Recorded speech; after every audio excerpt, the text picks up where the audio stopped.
you are well. So I am back with another video. Let's get started.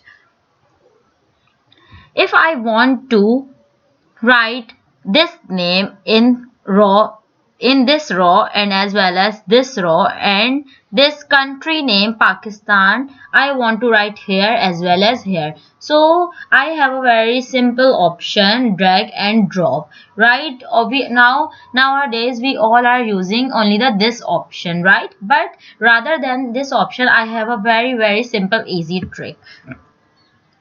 So those who don't know how to drag and drop, so drag and drop option should be like this, drag and drop.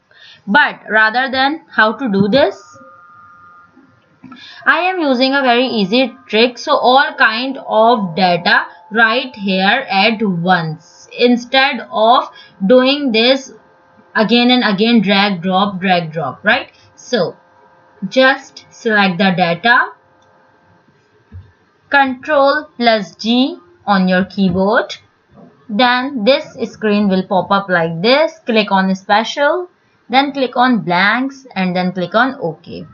So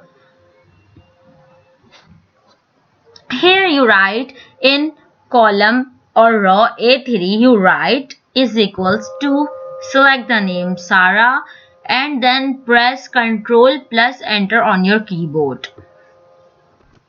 So guys, you see all the data have been added or updated or written successfully. Thank you very much. If you have any query regarding this tutorial or any other tutorial of mine, feel free to contact me or email me, as my all emails are mentioned in my bio as well as in my title. Thank you very much.